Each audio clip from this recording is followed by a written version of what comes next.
मैं आज आप लोगों के सामने एक ऐसा सोल्यूशन लेकर आया हूं कि अब क्लास 11th के लास्ट के 2-3 महीने में क्या आप लोगों को करना चाहिए जिससे एक तरह से ये आप कह पाए कि यार हमारी क्लास 11th वेस्ट नहीं है। तो ये वो बेयर मिनिमम चैप्टर्स हैं बेटा, जिनको अगर आपने कर लिया वो हाईली इंपॉर्टेंट है आपके लिए। अगर आप 12th के लिए अपने आप को प्रिपेयर करना चाहते हो तो फिर आपको ये हो गया, आपका ये हो गया और आपका ये हो गया, राइट। ये 3 कर लेने चाहिए। ये बात सुनने में प्रैक्टिकली बिल्कुल सही लगती है कि हाँ यार जो बच्चा जनवरी या मार्च से कर रहा है, अप्रैल से कर रहा है, बिल्कुल सही बात है, वो तुमसे आगे होगा।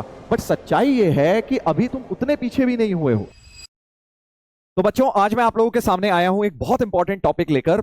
जो भी बच्चे क्लास 11th में हैं और इस समय वो ये फील कर रहे हैं कि सर हमारी क्लास 11th उतनी अच्छी नहीं गई है, बहुत सारे बच्चों का हो सकता है उन्होंने तैयारी शुरू करी है और फिर भी इतनी अच्छी तैयारी ना चली हो, या तो कुछ बैकलॉग बन गए हो या किसी भी कारण से वो अपनी कंप्लीट नहीं कर पाए जेईई की जर्नी को क्लास 11th के अंदर। या फिर अगर आपने जर्नी करी भी है तो कई बार होता है कि सर हमने कर तो लिया, लेक्चर्स तो कर लिए, बट इतना बैकलॉग है थ्योरी का, क्वेश्चंस का, प्रैक्टिस नहीं करी, मार्क्स नहीं आ रहे, बहुत सारी प्रॉब्लम्स होती हैं। देखो, तो 11th के एंड तक आते आते ना जेईई की journey most of the students की बहुत अच्छी नहीं चल रही होती। ये बात सच्चाई है कि बहुत सारे बच्चे ये फील कर रहे होते हैं। In fact most of the student जो क्लियर भी करेंगे ना आईआईटी, वो भी ये फील कर रहे होते हैं 11th में। तो मैं आज आप लोगों के सामने एक ऐसा सोल्यूशन लेकर आया हूं कि अब क्लास 11th के लास्ट के 2-3 महीने में क्या आप लोगों को करना चाहिए जिससे एक तरह से ये आप कह पाए कि यार हमारी क्लास 11th वेस्ट नहीं है और हमें 12th में उसकी वजह से कोई प्रॉब्लम ना आए। देखो, अभी भी जेईई में सिलेक्शन बहुत आराम से पॉसिबल है। अगर जो मैं अगले 10 मिनट आपको बातें समझाने वाला हूं, अगर आपने वो क्लियरली बातें सुनी बेटा और उनके ऊपर इंप्लीमेंटेशन किया, तब जाके डिफरेंस नजर आएगा आपको। ठीक है, तो आज का टॉपिक क्या है? क्लास 11th के हम वो टॉपिक सबसे इंपॉर्टेंट डिस्कस करेंगे जो आप लोगों को बिल्कुल भी नहीं छोड़ने चाहिए। अब जो होना था 11th में वो हो गया, बट कुछ चैप्टर्स ऐसे हैं जो आपको ना तो सिर्फ 12th में हेल्प करेंगे बट साथ साथ they are very very scoring, आपको जेईई में मार्क्स भी दिलवाएंगे। तो आज हम उन टॉपिक्स की बात करने वाले हैं। तो इंपॉर्टेंट जो शब्द है इसको भी मैंने 2 तरह से क्लासिफाई कर दिया है। एक तरह से कि भाई जो आपको 12th में बहुत ज्यादा काम आएंगे, ताकि जब आपकी 12th की जर्नी स्टार्ट हो तो यार तब आपको दिक्कत नहीं आनी चाहिए। ये नहीं होना चाहिए कि सर मैं सपोज कैलकुलस पढ़ना शुरू कर रहा हूं, मेरे को तो बेसिक ग्राफ ही नहीं आता क्वाड्रेटिक का, या फिर मुझे तो ट्रिग्नोमेट्री के फॉर्मूले ही नहीं आते हैं। तो वो वाली प्रॉब्लम नहीं होनी चाहिए, वरना फिर क्या होगा, आपको 12th में डिमोटिवेशन फील होगा कि यार अब मैंने 12th में, अब मैं सीरियस भी हो गया और 12th में अब मुझे दिक्कत आ रही है। फिर वो एक स्टेप हम पीछे ले लेते हैं, कहीं ना कहीं हमें लगता है कि यार अब ये वाला चैप्टर छोड़ के पहले हमें पुराना चैप्टर पढ़ना चाहिए। तो इसलिए मैं आज आप लोगों के सामने 2 तरह की बातें बताने वाला हूं। एक वो चैप्टर्स जो कि क्लास 12th को पढ़ने के लिए बहुत बहुत इंपॉर्टेंट है, अगर आपने उनको अच्छी तरह पढ़ लिया तो क्लास 12th की जेईई की मैथ्स तुम्हें बहुत आराम से निकल जाएगी बेटा।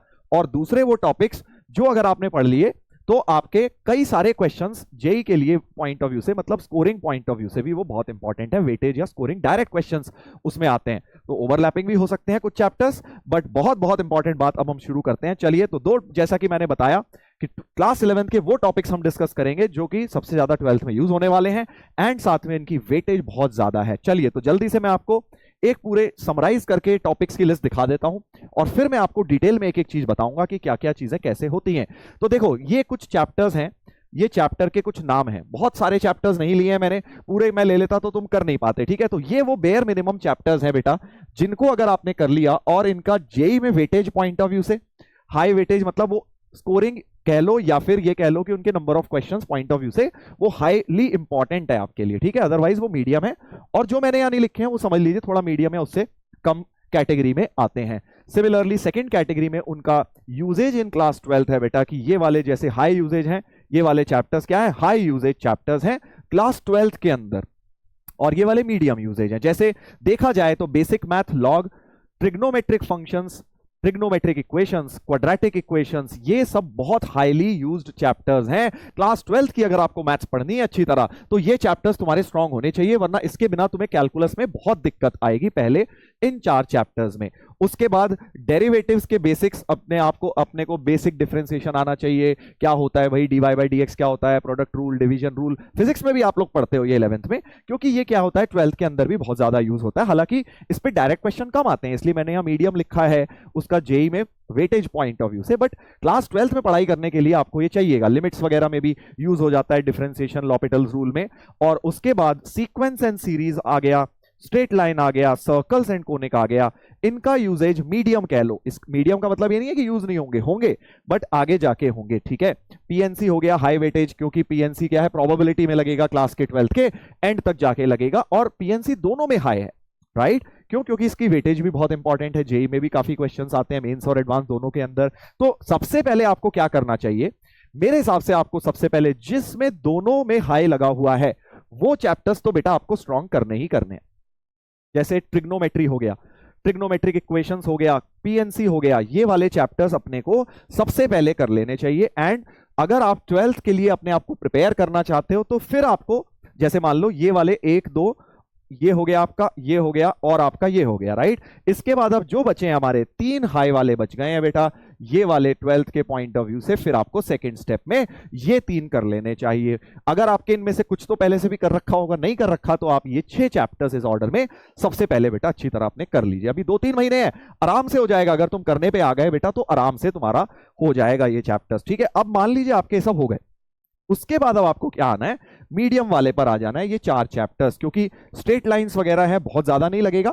बट ये कह लीजिए जब आप equation of line, tangent, normal पढ़ेंगे, एप्लीकेशन ऑफ डेरिवेटिव में थोड़ा बहुत तो काम देखो काफी आना ही है। और सर्कल्स एंड कोनिक्स हो गया, ये भी हमारा क्या है, ये हमारा एप्लीकेशन ऑफ डेरिवेटिव में आएगा, फिर आगे जाके एरिया अंडर द ग्राफ में आएगा, 12th के अंदर कैलकुलस के later half of the session में आएगा काम, इसलिए मैंने इनको मीडियम वेटेज में रखा है। सेट थ्योरी हो गई, ये तो देखो हर जगह ही लगती है, ये तो बेसिक्स अपने को, बेसिक जो होते हैं सेट के वो तो पता होने ही चाहिए, वो तो फर्स्ट डे से ही अपने को काम आने लगेंगे। सो ऑल इन ऑल ये वो चैप्टर्स की लिस्ट हो गई जिनको अगर आपने बेटा, अगर आप 11 उस कैटेगरी में है कि सर मेरी 11th वेस्टेड है, या सर मैंने 11th अच्छी तरह नहीं करी, या सर मेरा बैकलॉग बन गया है, तो सर अब मैं क्या करूं, ये क्वेश्चन बहुत कॉमन होता है ना, सर मैं अब अगले 2 महीने क्या करूं। तो बेटा आपको ये वाले सारे चैप्टर्स निपटाने हैं।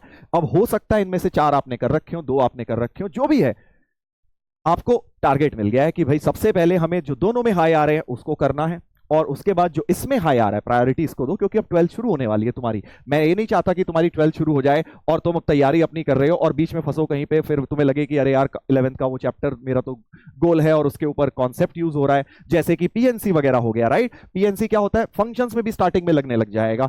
अभी आप देखेंगे जब 12th का फंक्शंस पढ़ेंगे तो पीएनसी के कुछ क्वेश्चंस वहां भी आएंगे।